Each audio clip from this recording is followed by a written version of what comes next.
everyone, welcome to another great section of this great tutorial class.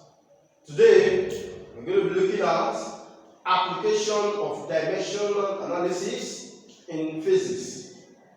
Remember, we have looked at physical quantities and how to calculate their dimension, and today we are going to be looking at how to apply those dimensions to form or establish formulas. So basically what we're looking at today is how to use dimension analysis to establish formulas. We're going to look at a series of questions and we're going to look at the solutions to the questions or problems. So before we go into question 1, remember what you need to do. Don't distract yourself, and please, if you know you are not subscribed to this channel, ensure to do so now. Please try and do it in order to encourage us. So God bless you as you do that. So let's go to question 1. Now let's look at this question. Now what we're looking at is how to establish a particular equation or formula using dimensional analysis. So question 1. Let's look at this question. Let's say if the centripetal force, you take this down. Question 1. If the centripetal force F, if the centripetal force F of a body moving along a curve, of a body moving what? Along a curve, depends on the radius of the curve arrow, depends on the radius of the curve arrow, the mass of the body m, and the velocity of the body v, and the velocity of the body v.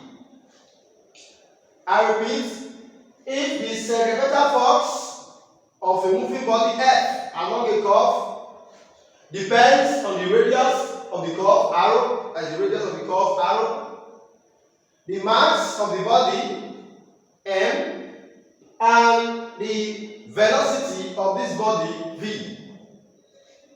Use dimensional analysis. Use dimensional analysis to obtain the relation between V, F, arrow, and M. Use the dimensional analysis to obtain the relation between F, arrow, M, and V. Or use dimensional analysis to obtain their relation. Take the constants of proportionality to be equal to 1 plus 0. Take the constants of proportionality to be equal to 1 plus 0. So please settle down so I show you how to solve this problem. Now, this is a problem in which the solution cannot be achieved by the stated method. Now look at the statement from the question. Now I'm going to show you steps of solving this type of problem in dimensional analysis. Now step 1. The first step you do. Now step one, you have to, the first step is to write out the statement mathematically. You write out the statement mathematically. How do you do that? They say the force F of a moving body along a curve depends means is proportional. That is the sign of proportionality. This means F is proportional. Right? F depends. This is simple for depends. We use the sign of proportionality. Depends on the radius arrow, the mass m, and the velocity v. This is how to write out the statement mathematically. F depends on what? Arrow, m, and v. Then to standardize or to bring the actual mathematical expression so that the mathematical statement, so that the statement will be an equation. Because there's no equal to sign here, we cannot call this an equation yet. So for me to a valid equation, we have to introduce an equal to sign instead of using a set of proportionality. So we have to replace this set of proportionality with an equal to sign. If you are doing that, if you change this to an equal to sign, then you are going to insert a constant. Now what is number constant? This one shows that we have changed sign of proportionality to equal to sign. That's why we are inserting a constant. So anytime we change sign of proportionality to equal to sign, we must insert a constant to denote that. Then we have arrow, M, and V. So this is the mathematical statement. Then step 2. Step 2. Just follow me. Step 2. You give the variables in the right hand side. You give not constant to, you give variables in the right hand side unknown powers. Give variables or give the quantities not constant in the right hand side unknown powers. Unknown powers. So you can use unknown powers. All of these numbers you don't know. We normally use alphabet. Some people can even use Greek alphabet, symbols, and so on. Just give them unknown powers. I'm going to give all these ones now unknown power. That is step 2. So I'm going to have F is equals to K, R is power. Okay, let's use, okay, we have 1, 2, 3. Let's use X, Y, Z. F, Y, Z as the power, unknown powers. But we don't know X, we don't know Y, we don't know Z. Then, if you don't want to use X, Y, Z, you can also use N, H, P. You can use A, B, C as the power. That's equal to go. There's no problem about that. So I'll just use X, Y, Z. Let's put S as the power of this. Then put Y as the power of M. Then put Z as the power of V. So that's the next step. Give variables unknown powers. Then step 3. Step 3. Step 3. Step 3. Write out the dimension of the physical quantities present. Write out the dimension of each quantity present.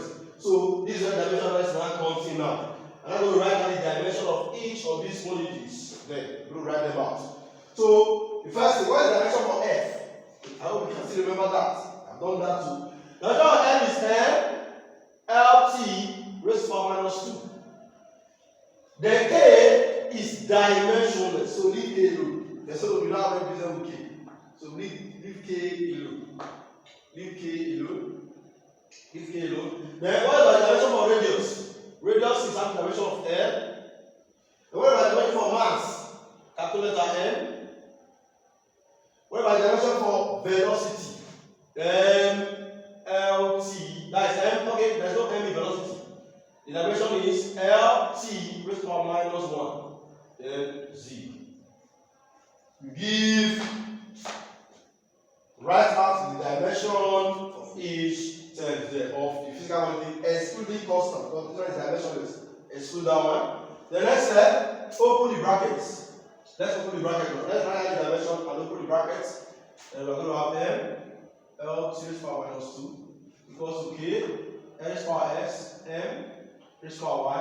Then this Z, we have fed this and this Z. We have fed the two things inside the bracket. So we have L raised to the power Z. Then T raised to the power minus 1 times Z, that will be minus Z. Then lastly, we're going to be having from the roots of indices. We're going to be having K L raised to the power X. Then look at it. We have L raised to the power X, L raised to the power Z. This one is just like L raised to the power S times L raised to the power Z.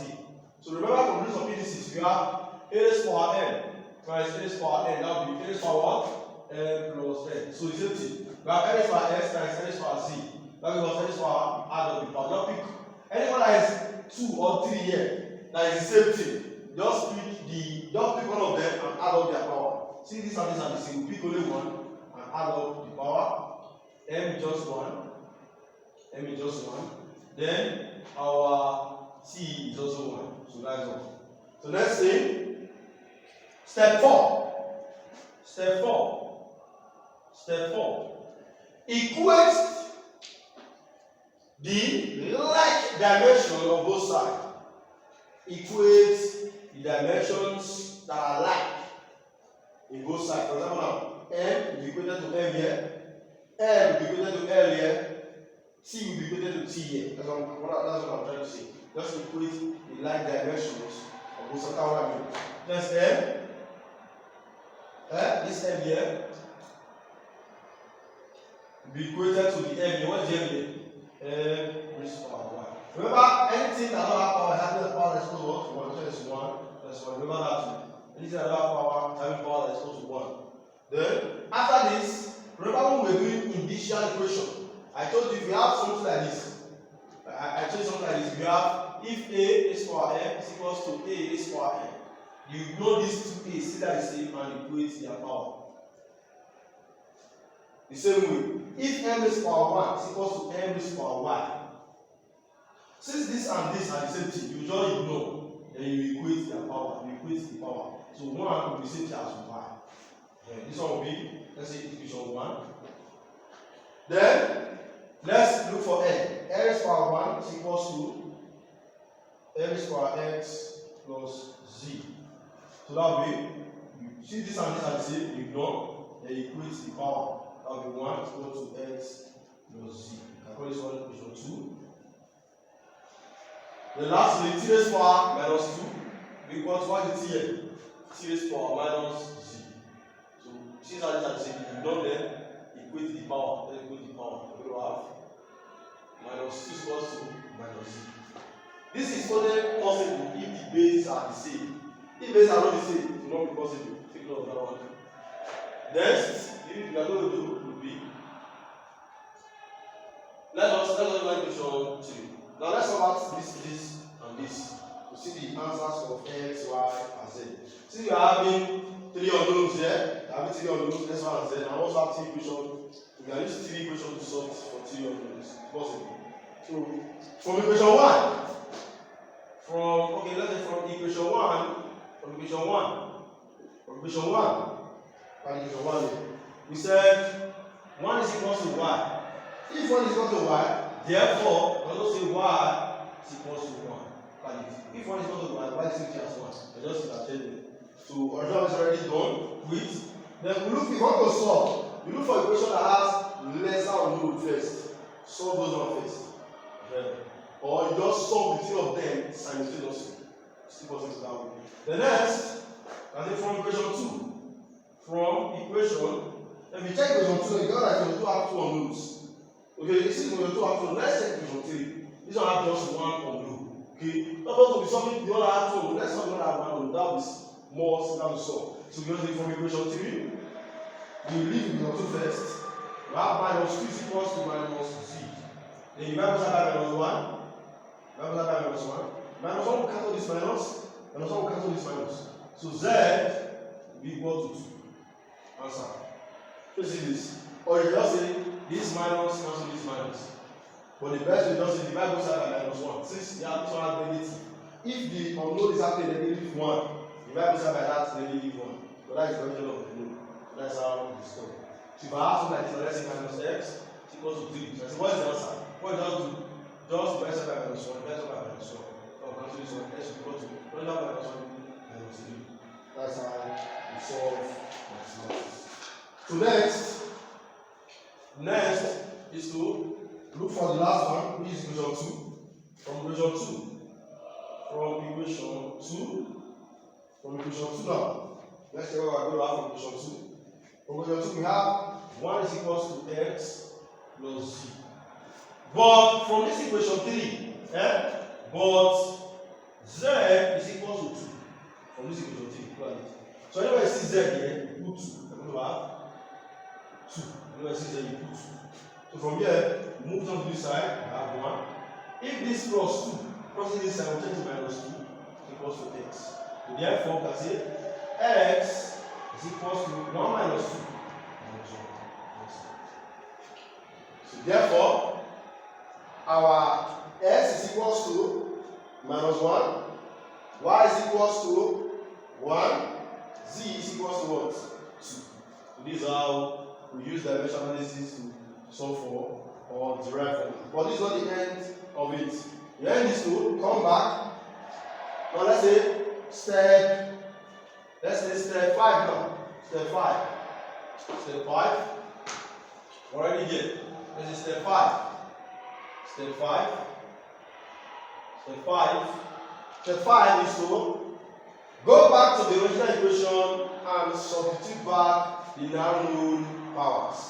Go back to the original equation, then you will now substitute the now known powers.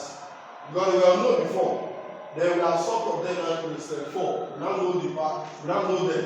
Our y is equals to 1, x is equals to minus 1, z is equals to 2. Our y is equals to 1, x is equals to minus 1, z is equals to 2. So we now know them.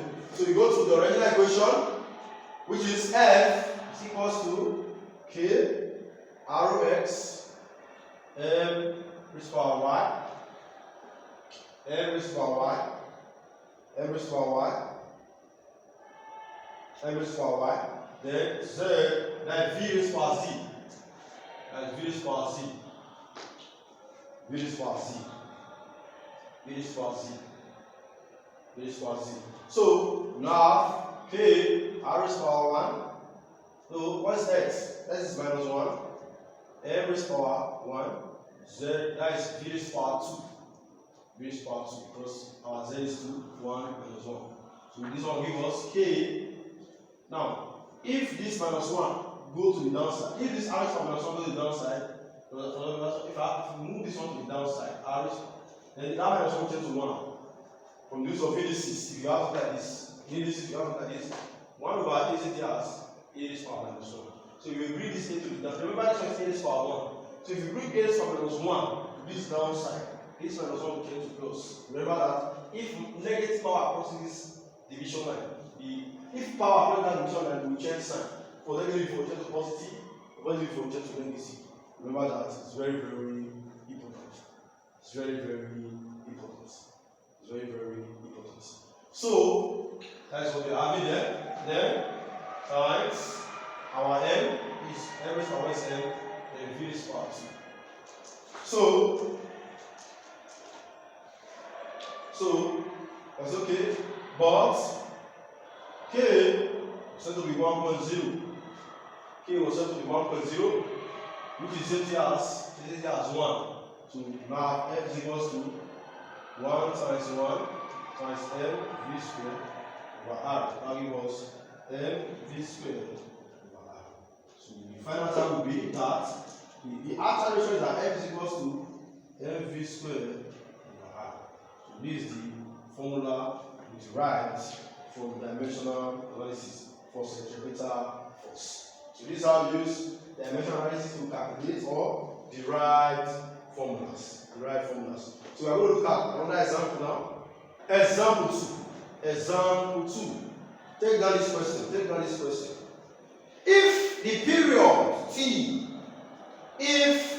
period T of a vibrating helical string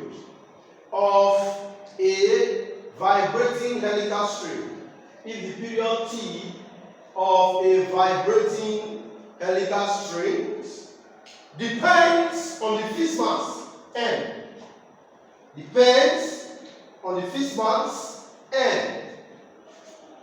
and the stiffness K depends on the Fixed mass n and what? Stiffness K with a constant of 2 pi.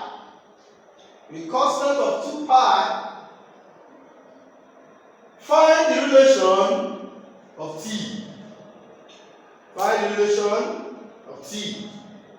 If the dimension of K is equals to m T raised to power minus 2. If the dimension of K is equals to mt raised to power minus 2. So the question is, the period T, helical string depends on the Fixed mass and the stiffness. With this constant, find the relation of T. With this m and k, if the dimension of K is this, so that's the question. So the dimension of K was given the question. So you have to find the relation between T, M, and K. So how are we going to do that? Solution. Remember what I told you? First thing, we write out the statement mathematically. So I'm going to solve this one now in a very nice way. then you will love it. It says if the period T depends on what?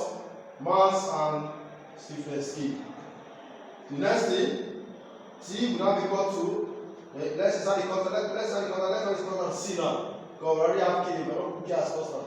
Let's constant C, and K. So the next thing, remember, we give them unknown powers. We give the variables to the right hand side unknown powers. We're going to have T, we are just going to want T. You also use capital letter, there's no problem. Using capital letter, small letter, when you know that is period. Then that T will be equal to C, N raised to power X, K raised to power Y. The next thing, write down the dimension of all the physical quantities here. The dimension of period is capital letter T, that is dimension. And that's why I'm telling you to use small letter before, so this thing will be capital letter T. Then we have C, dimension for mass is capital letter M. So the dimension of K is M, C raised to power minus 2, raised to power Y. The next thing, open bracket, we have T is equals to Cm raised to power X, then M raised to power Y. Remember this, we have this and this. Then T raised to power minus 2 times Y minus 2Y. The next thing, apply the rules of physics, T will be equal to Cm, remember the big one of the base and add of the power plus Y, then T raised to power minus 2Y. Okay, I'm following. This one is just like what we did before. I'm just recapping because it's just showing how to do it in a very nice way now. The next, you equate the dimension of both sides. Remember, there's no M here. See, there's no M here. Because there's no particular, there's M here, but there's no M in this place. What you do then, don't put M here and raise to power 0. That means M there is 1. And it's raised to power 0. That means there's no M in this place. So T raised to power 1. So anything T is equal to raised to power 1. Go to Cm X plus Y, and T raised to power minus 2Y. Remember, God has going to have M here, we don't have it here. What do? Raise it to the power of what? 0. I don't bother this M now, this power 0 because there is no M in this place. That's why I put the M is power 0. Okay. If I have M power 0, give me 1. 1 times T will still be T. So if there's no like L of them, maybe there's no L. Let's say the dimension is T raised to power minus 1. There's no L, there's no M. You also take M here is raised to power 0. L here is raised to power 0. That means this one is not here, this one is not here.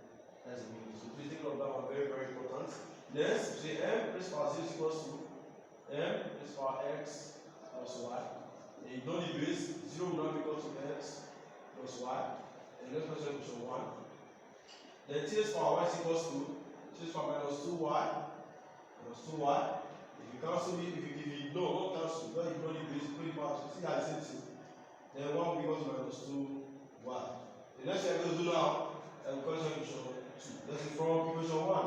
Let's say from equation 2, because equation 2 have one unknown. I already told you, equation we go to is one that have lesser unknown. From equation 2 now, we don't have just only one unknown. We have 1 is equal to minus 2y, 1 is equal to minus 2y. So divide both sides by the equation of 1 which is minus 2. Minus 2, which one will cancel this one? Therefore, y will be equal to, this one will be equal to minus 1 over 2. If this one is cancelled, minus 1 will be left here. Then equal to 1 over minus 2. That's 1 over minus 2. Is that minus 1 over 2? That's how to write it. So that's the value of y. Then from equation 1 now, from equation 1, know that 0 is equals to x plus y. So I have to say that, if y moves to this other side now, we change to from plus, because this side we change to minus y to be equal to x. Also say x equals to minus y. You can write x before y. Not that we are moving s here, we are moving y. No, I'm not saying that s is equals to minus y. That's what I'm trying to tell you.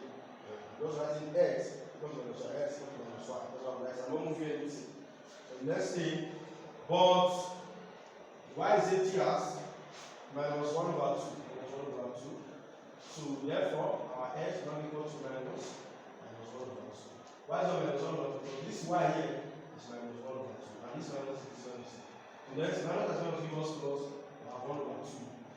So therefore, our y is minus 1 over 2. Then x is 1 over 2. So lastly, you now go and substitute these now known powers into this original equation. Remember, Remember?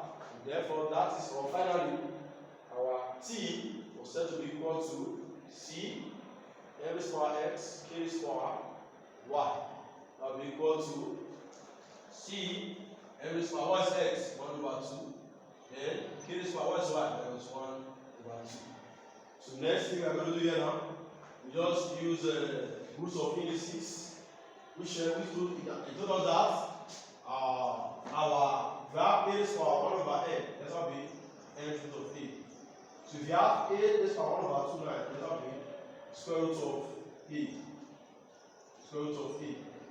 Square root of a. That's what I'm going to have. Because we're supposed to have this 2. You don't need to put it. So these 2 come here. This one. Just like this is going to take this one. So we're asking what is square root of 6? This is 6 power 1/2. So the same thing we are going to have here. We have t is equal to c. And this one will be the square root of n. Because this n raised to power half means square root of that thing. Times. Then this one has negative sign. So we are going to put the square root directly.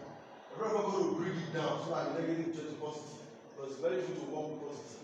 You now have 1/k raised to power half here. Remember, if you bring this one down, the power will change sign from negative to positive. So therefore, we are going to be having c times root m times 1/k. So that will be c times root m. Because root m times 1 equals root m and over k. This one will be equal to c times. If you have root m over k, you can use just one root to enclose everything over k. But they said the constant is 2 pi from the question. So take the constant to what? 2 pi. So therefore, we just have our period t will now be equal to c, which is 2 pi, square root of n over k. So the final answer. So the relation is that t, period t is equal to 2 pi times the square root of n over k. Simple as this. Don't say that it is long. It's a very simple thing to solve. So you have to practice, and practice. So let's look at another question. Question 3. Question 3 goes this way. Evaluate the value of alpha and beta in the equation. Evaluate the value of alpha and beta in the equation. E is equals to c m raised to power alpha v raised to power beta. Now E is equals to what? C m raised to power alpha v raised to power beta. And we should evaluate the value of alpha what? And beta. That is the question there. Evaluate the values of alpha and beta in this equation. Where E is equals to kinetic energy. Where E is equals to kinetic energy. M is equals to mass. M is equals to mass and V is equals to velocity. And V is equals to velocity. What will be the value of alpha and beta? Then C is the constant of proportionality, which is dimensionless. Dimensionless constant, that is C. So how do we evaluate the value of alpha and beta? Now this one is just like what we have been doing since, but half question inside. The question is stated and be written mathematically. The variables have been given unknown powers in the right hand side. The next thing is just to calculate the values of the powers. That's all. That's the only question I'm going to do here. Remember, after this stage, what do you do next? You write out the dimension of each term. That's all we do. So the first thing I'm going to do here now, from that understanding, from the understanding of what we have been doing, just write out the dimension of each term. Take note of this. Energy has dimension with work. Anything energy, whether kinetic, potential, heat energy, the dimension is same thing as the dimension for work, which is m L squared to the power minus 2. Then this one is dimensionless. M has dimension that is equal to m.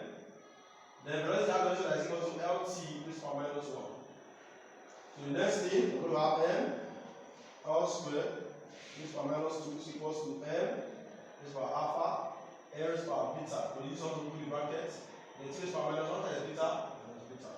The next thing, equal the dimension of both sides. Equal the dimension of both sides. So we have this one is raised to power 1, m raised to power 1 is equals to m raised to power alpha. So from there now we can just say, we can just ignore this. 1 will be equal to alpha. Then we have L raised to power 2 is equals to L raised to power beta. If you know this one, you just say, this place we just say 2 is equal to beta. 2 is equal to beta. Then we have L raised to power, that is t, next one is t. T raised to power minus 2 is equals to t raised to power minus beta. For this place we just say minus 2 is equals to minus beta. We divide beta by minus 1, beta by minus 1, so counting is 2 will be equal to, so counting is beta. So therefore, we can say our alpha is equals to 1, then beta is equals to 2. We say beta is equal to 2. So those are the respective values of alpha and beta. Alpha is equals to 1, then beta is equals to 2. Simple as ABC. So very simple. I told you the solve is not very hard. Very simple. Very, very simple. So please ensure you practice. That is the major thing. Practice, practice, and practice. Practice, practice, and practice. Now, example 4 will be our last example for today. Now, the question goes like this. Just listen to it. Evaluate the values of alpha, the value of alpha and beta. Evaluate the value of alpha and beta in the equation V is equals to C. That is C, T raised to power alpha, then M raised to power beta. C, T raised to power alpha, M raised to power beta, where V is equal to velocity, T is equal to tension, and M is equal to mass per unit length. And M is equal to mass per unit length. V is equal to velocity, T is equal to tension, M is equal to mass per unit length. And this C is a dimensionless constant. This one is a dimensionless constant. This one is a constant, different dimensionless. So what will be the values of alpha and beta? So what do you do? The same thing. This is a halfway solved question. So I'm going to just solve for the value of alpha and beta. That is just like something like this. First, you write out the dimension of everything. Write out the dimension of everything. Now this one around is not just mass. That is mass per unit length. That is mass over length. Not like that. So the dimension of V, velocity, the dimension of velocity is L, raised to power minus 1. The dimension of tension. Tension has the same dimension as force. Tension has the same dimension as force, which is M, L raised to power minus 2. The dimension of that mass per unit length is mass. The dimension of mass over length. Like that. I don't know if you get it. Mass per unit length means mass over length. The dimension will be M over L, which is M. L raised to power minus 1. So if you move this L to the upper side, this 1 turns to minus 1. The dimension of M is this one, is mass per unit length. The dimension of V is this, the dimension of T is this one. So you just substitute their dimensions. So in places you have L raised to power minus 1 is equals to C. What's the dimension of T? The dimension of T is M. L raised to power minus 2. That's alpha. The dimension of M, L raised to power minus 1 beta. The next thing, I have LT raised to power minus 1 is equals to C bracket M is for alpha. I'm going to put the bracket now instead of bracket again. The L is for alpha, and T is for minus 2 times alpha equals to alpha. Remember, this power will affect this and this, everything inside the bracket. Remember that. Then times this power will affect this and this. We have M is for beta, the L is for minus 1 times beta minus beta. The next thing I'm going to do now will be L, C raised to power minus 1 will be equal to C. M is here, that is M alpha plus beta. Take one of the base, add up the power. The L is here, N is also here. We have L alpha plus minus beta. Alpha what? Plus minus beta. Everything is minus beta. But plus times minus is going to give us minus. Remember, plus times plus is equals to plus. Plus times minus is equals to minus. Minus times plus is equals to minus. Minus times minus is equals to plus. Remember that. Now we change to minus. The next thing, our T is T is for minus 2 alpha. T is for minus 2 alpha. So therefore, remember, we have M here, but there's no M here. What do? Put M and raise it to power of 0 to complete everything. This one shows that M is for 0 shows that there's no M in this place. What we have done before. So equate the dimension of both sides now. And we're going to have for N and N. Now let me just show you a short way to do this one again. If you don't want to use a very long way, let me show you a very short way. Because you don't go and write things anyhow. That's what you just do. You take, don't look at it. You take the power of this term, 0. What is the power of this term? Alpha plus beta. That's equation 1. Power of this term, 1. What is the power of this term? Alpha minus beta.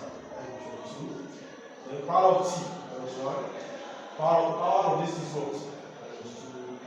Just equate the powers of the variables on both sides. Also do that.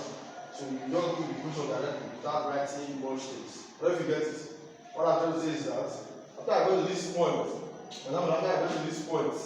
just equate the powers of each of these variables. Equate the power of m to m, l to l, t to t. You just get the answers directly. Equate the powers of each variables on both sides. That's what I'm trying to say. So if you just equate the dimension of everything, just equate only their powers. You just get the answer. That's just a shortcut I'm teaching you now. Just equate the power of m to m, power of l to l, power of t to t. Now it's very valid. That's 0 equal to this, 1 equal to this one, minus 1 equal to this. So the next thing, you just come out with the equations. Now from equation 3,